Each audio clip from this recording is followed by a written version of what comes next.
For our final student reflection, you asked us to look at movie clip lesson plans and think about or research a movie and imagine how that movie could be used to teach different content areas.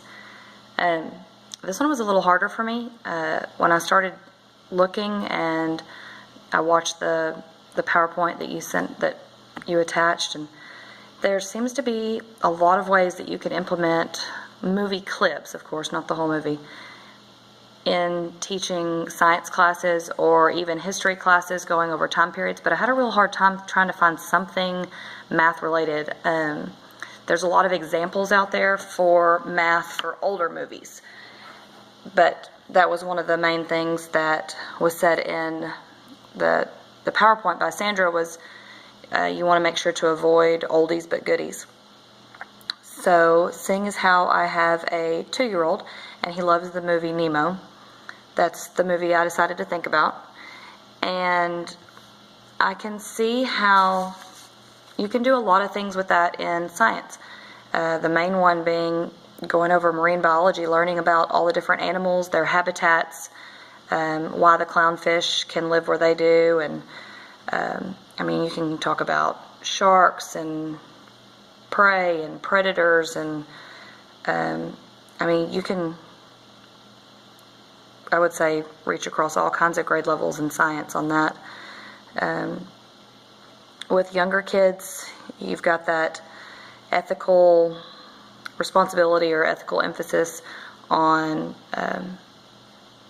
respect and following instructions, and having that kind of emotional father-son relationship.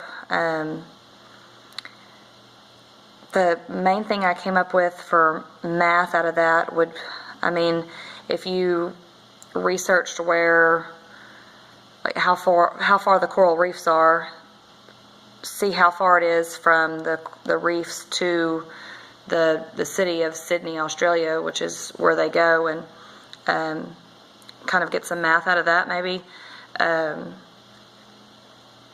So I would say some benefits of it. I agree that it would be, if you can find a new up-to-date movie, that it would be engaging to the students. It would catch their attention. Something that they enjoy doing is watching movies, and usually. And you can use, I would say, any movie for a journal prompt. Get the students writing, critical thinking,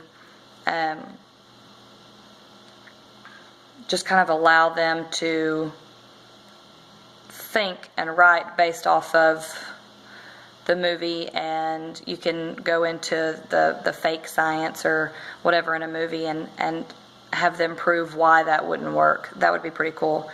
I can see how it would interest both auditory and visual learners.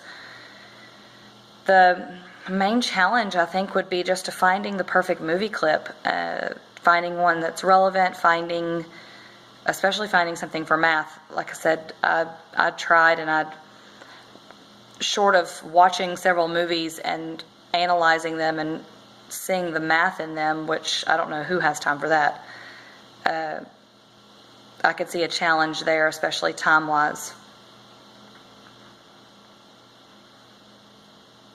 So overall, I think it's a good idea, and like I said a while ago, I think it's more beneficial in science classes or in your younger grades, rather than trying to do the math in the upper levels.